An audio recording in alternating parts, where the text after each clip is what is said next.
Hello friend, मैं आपका हार्दिक स्वागत करता हूं अपने YouTube channel smart study point 209 में। ठीक है, चलिए आज हम पढ़ेंगे जो केमिस्ट्री के इम्पोर्टेंट फार्मूले हैं उनको पढ़ेंगे। और ये पार्ट वन है, जिसको जो कि पार्ट वन है। पार्ट वन में थोड़े से फार्मूले हैं और पार्ट टू में इसके थोड़ा ज़्यादा होंगे। इसी पर थोड़े थोड़े करके फार्मूले हम सीखेंगे। ठीक है, तो ये फार्मूले जो हैं ये बहुत इंपॉर्टेंट है, जो कि यूपी पॉलिटेक्निक का जो एंट्रेंस एग्ज़ाम को जो एग्ज़ाम आ रहा है ये उसके लिए बहुत ही ज़्यादा है महत्वपूर्ण है। तो इसमें क्या करेंगे कि हम जो ये फार्मूले देख लेते हैं और जब फार्मूले हो जाएंगे तो इसके बाद हम न्यूमेरिकल देख लेंगे। तो चलिए हम आज फार्मूले देख लेते हैं, जो कि चैप्टर है हमने वन चैप्टर से लिया है। जो वन चैप्टर है उसका नाम है गैसीय नियम। ठीक है, गैस इक्वेशन। ठीक है, तो इसमें कई सारे फार्मूले हैं, जैसे बॉयल का नियम हो गया, चार्ल्स का नियम हो गया और गैस समीकरण हो गया और जो ताप दाब का नियम होगा, डाल्टन का नियम हो गया। ठीक है, तो ऐसे हम नियम लिए हुए हैं। तो फार्मूले जो कि हैं तो वन चैप्टर से हैं। तो चलिए हम पढ़ते हैं। तो जैसे कि पहला फार्मूला आपको दिखा होगा कि पहला फार्मूला जो लिखा है वो लिखा है बॉयल के नियम। क्या लिखा है आपको दिख रहा है कि लिखा है बॉयल के नियम। तो बॉयल का जो नियम है, बॉयल का जो नियम है ये किस पर आधार, ये बॉयल का नियम होता है ये ताप पर क्या करता है आधारित होता है। जो टेम्परेचर होता है वो कांस्टेंट होता है। ठीक है, तो फार्मूला क्या बना है, फार्मूला बना V proportional 1/P। V proportional 1/P। तो इसमें क्या किया, अगर कभी भी हम अगर दाब को क्या कर दें, दाब को कम कर दें तो हमारा जो आयतन होगा वो क्या हो जाएगा, ज़्यादा हो जाएगा। और अगर हम क्या कर दें कि अगर हम इसको आयतन को ज़्यादा कर दें तो हमारा जो दाब होगा वो कम हो जाएगा। ठीक है, तो जो फाइनल हमारा जो बनता है, फाइनल जो हमारा बनता है फार्मूला, तो ये बनता है फार्मूला। देखो ये इधर भेज दिया तो ये बन गया PV इक्वल कांस्टेंट। तो कांस्टेंट का वैल्यू हमने 1 मान ली है। क्या मान ली है, कांस्टेंट की जो वैल्यू है उसको 1 मान ली है।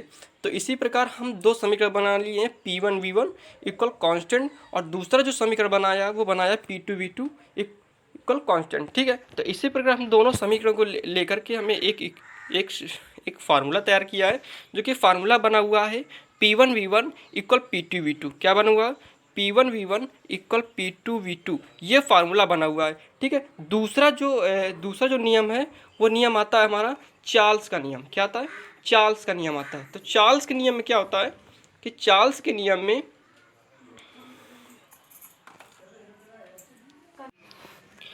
जो चार्ल्स का नियम होता है वो चार्ल्स के नियम में क्या होता है कि दाब नियत रहता है। क्या रहता है, दाब नियत रहता है चार्ल्स के नियम में। जैसे कि एक ट्रिक बताते हैं चार्ल्स, तो देखो कहने में क्या लगता है चार्ल्स, तो इसमें दाब लगता है ना, तो ऐसा लगता है दाब लग रहा है। तो इसलिए इसको याद रखेंगे, चार्ल्स के नियम में क्या नियत रहता है, दाब नियत रहता है।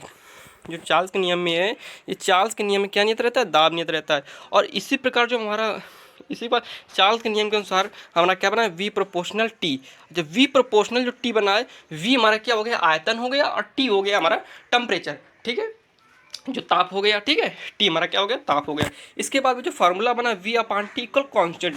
तो कांस्टेंट जो होता है उसकी वैल्यू हमेशा 1 ही होती है, ये याद रखना।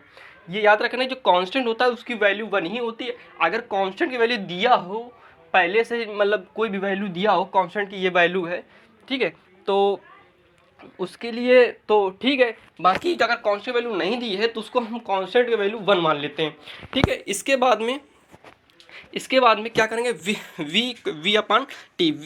जो T है इसको नीचे भेज दिया है, आपको दिख रहा है जो हमारा वो है T है, इसको नीचे भेज दिया है। क्या भेज दिया है, T को हमने नीचे भेज दिया है। इक्वल बन गया है, क्या बन गया है, यहाँ पे देखिए, ये आपको दिख रहा है कि V/T इक्वल कांस्टेंट। ठीक है, तो इसी पर हमने पहला समीकरण बनाना है V1/T1 इक्वल V1/T1। ये जो पहला समीकरण बना लिया है V1/T1, ये पहला समीकरण बना लिया है। इसी प्रकार दूसरा समीकरण बना लिया है, दूसरा जो समीकरण बना लिया है वो बना लिया है V2/T2 बना लिया, इक्वल कांस्टेंट बना लिया है। इसी पर दोनों समीकरण को हमने मिला करके एक जो फार्मूला तैयार किया है वो फार्मूला V1/T1 इक्वल V2/T2। ठीक है, ये जो फार्मूला है ये जो फार्मूला तैयार किया है V1/T1 इक्वल V2/T2, ये दूसरा फार्मूला है। ठीक है, तो हमने दो फार्मूले तैयार किए। पहला फार्मूला तैयार किया, कौन सा फार्मूला तैयार किया? पहला जो फार्मूला तैयार किया वो तैयार किया P1 इंटू V1 और इक्वल में क्या क्या था P2 इंटू V2। ये दूसरा, फिर ये वाला फार्मूला हो गया V1/T1 और V2/T2, ये दूसरा फार्मूला हो गया। तो हमने दो फार्मूले तय किए, पहला तैयार किया बॉयल का नियम का, दूसरा तैयार किया कौन सा? चार्ल्स का नियम का। अगला फार्मूला जो देखते हैं वो होता है गैसीय नियम। क्या होता है? गैसीय नियम। तो गैसीय नियम में क्या होता है कि इसमें आयतन जो होता है, वॉल्यूम जिसको बोलते हैं, वो क्या रहता है? नियत रहता है। क्या रहता है? नियत रहता है। जो गैसीय नियम में क्या होता है कि गैसीय नियम में आयतन नियत रहता है। ठीक है, तो इसी प्रकार हमने जो बनाया है P प्रोपोर्शनल T। और इसमें देखो क्या होता है, इसमें क्या होता है कि अगर हम दाब को बढ़ाते हैं, अगर हम गैसीय नियम में क्या होता है कि अगर हम दाब को बढ़ाते हैं तो दाब के बढ़ाने के साथ साथ हमारा आयतन भी बढ़ता है। क्या बढ़ता है? दाब के बढ़ाने के साथ साथ हमारा आयतन भी बढ़ता है। इसी प्रकार हमने इसको टी का जो है वो नीचे भेज दिया, तो हमारा क्या बन गया? P/T इक्वल बन गया कांस्टेंट। ठीक है, तो इसी प्रकार जो पहला जो फार्मूला बना हुआ है, इसी प्रकार हमने दो समीकरण मान लिया है और दोनों समीकरण को मानकर ही हमने एक फार्मूला तैयार किया। और वो फार्मूला क्या है? वो फार्मूला क्या बना हुआ है? वो फार्मूला बना हुआ है हमारा P1/T1 इक्वल P2/T2। क्या फार्मूला बना हुआ है? P1/T1 equal P2/T2। ठीक है, फिर चौथा जो फार्मूला आता है ताप दाब का नियम। अब इसमें ये जो नियम है, ये नियम आपके जो पहले फार्मूले आते हैं बॉयल का नियम और चार्ल्स का नियम, बॉयल का नियम और चार्ल्स के नियम पर ये ताप दाब का नियम आधारित है। देखो, ये ताप जो होता है, ये ताप जो है वो किस पर नियत था? बॉयल के नियम। किस पर नियत था? बॉयल के नियम पे। और जो दाब था ये किस पर नियत था? जो दाब था वो किस पर नियत था? चार्ल्स के नियम में। ताप नियत था किसके नियम पर? बॉयल के नियम पे। और जो दाब था वो किसके दाब है ये चार्ल्स के नियम पर नियत था। ठीक है, तो इसी पर दोनों चार्ल्स का नियम और दाब का नियम, ये देखो लिखा हुआ है, लिखा ताप दाब के नियम पर ताप दाब दोनों ही नियत रहते हैं। ठीक है, और इस नियम में क्या होता है कि इस नियम में चार्ल्स का नियम और इस नियम में क्या होता है?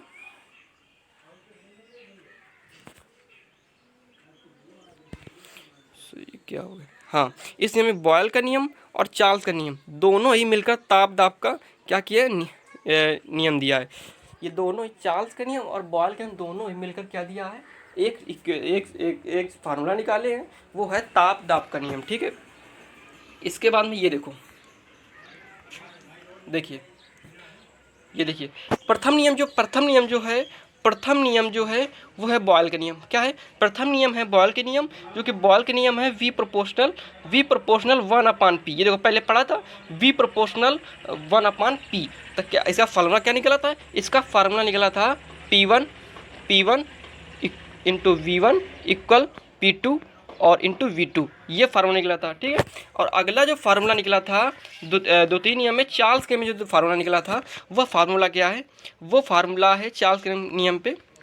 वो चार्ल्स के नियम में जो दूसरा फार्मूला निकला था, तो वो क्या निकला था? V1/T1 इक्वल V2/T2, ये फार्मूला निकाला था किसके नियम पे? चार्ल्स के नियम पे। इसके बाद में ये दोनों ही मिल करके एक इक्वेशन तैयार किया है, जो देखो ये V प्रोपोर्शनल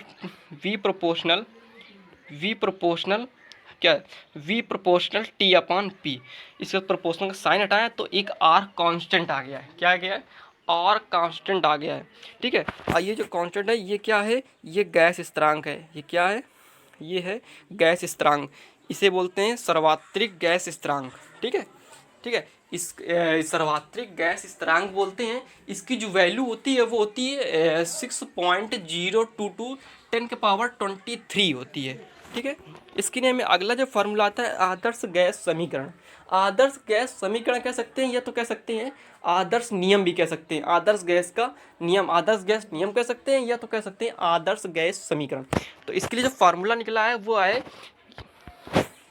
वो जो फार्मूला है आदर्श गैस नियम पर जो फार्मूला निकला हुआ है वो है PV equal NRT। PV equal NRT। अब देखो एक एक वैल्यू समझते जाओ, एक एक की वैल्यू समझते जाओ। क्या करना है, एक एक की वैल्यू आप समझते जाओ, ठीक है। एक एक की वैल्यू समझते जाओ और आपको समझ में आ जाएगा। तो एक एक की वैल्यू जब समझते हैं तो देखो P जो हमारा हो गया, ये जो P हमारा हो गया, ये क्या हो गया, ये हमारा दाब हो गया। क्या हो गया, दाब हो गया। और जो V हो गया, तो V हमारा क्या हो गया, आयतन हो गया। क्या हो गया, आयतन हो गया। और N जो हो गया, ये मोलों की संख्या, ये N है मोलों की संख्या, समझ गए, ये है मोलों की संख्या। इसके बाद जो R हो गया, तो R अभी बताया था सर्वात्रिक गैस स्थिरांक, ठीक है। और T जो हो गया, ये हमारा टेम्परेचर अर्थात क्या हो गया, ताप हो गया। क्या हो गया, क्या हुआ, ताप हो गया, ठीक है, ताप हो गया, ठीक है, टेम्परेचर। तो ये जो फार्मूला निकला हुआ है, तो ये निकला हुआ है PV इक्वल NRT। तो याद रखेंगे गैस समीकरण क्या फार्मूला होता है, PV इक्वल NRT फार्मूला होता है। इसके बाद में दूसरा जो फार्मूला आया वो है डाल्टन का नियम। डाल्टन जो थे उन्होंने 2 नियम दिए थे। डाल्टन ने 2 नियम दिए थे, जो कि एक नियम जो इसमें है वो है समीकरण, डाल्टन का समीकरण वो है, वो समीकरण दिया है P equal P1 plus P2, क्या है, P equal P1 plus P2 plus P3 और प्लस डॉट डॉट Pn। यहाँ पे दिख नहीं रहा है, जो कि लिखा है Pn लिखा है। क्या लिखा है, P equal P1 plus P2 plus P3 plus dot dot Pn, ठीक है। और ये P आपको पता ही है, दाब है, ठीक है। इसी प्रकार में अगला जो लास्ट फार्मूला आता है, तो लास्ट फार्मूला आता है ग्राहम का विसरण दर नियम। इस पर न्यूमेरिकल बनते हैं, ये याद रखना। यूपी पॉलिटेक्निक जितने भी छात्र हैं ये याद रखेंगे कि इस पर तो न्यूमेरिकल बनता ही बनता है, ठीक है। तो R1/R2 ये फार्मूला लिखा है। ये जो मतलब है। और अभी तो हम इंट्रेंस एग्जाम की तैयारी कर रहे हैं, इसके बाद में हम जो आगे चल करके हम सेमेस्टर की भी क्लास रखेंगे, ठीक है। तो अभी तो चलो तैयारी हम लोग इंट्रेंस एग्जाम चल रही है और करा रहे हैं, इसके बाद में हम आपकी जो तैयारी है सेमेस्टर की भी कराएंगे, ठीक है। तो जो फार्मूला निकला हुआ है ये R1/R2, जो फार्मूला निकला हुआ है R1/R2 अंडर रूट के अंदर है D1/D1। यहाँ पे तो सॉरी गलत लिख गया है, D2/D1 है, ठीक है। यहाँ पे D1 है, ठीक है। तो हमने फार्मूले कितने तैयार किए, फार्मूले कम से कम 5 या 6 तैयार हो गए। तो जो पहला जो फार्मूला निकला था, पहला फार्मूला कौन सा, पहला फार्मूला, तो पहला फार्मूला क्या निकला था आपको पता है, पहला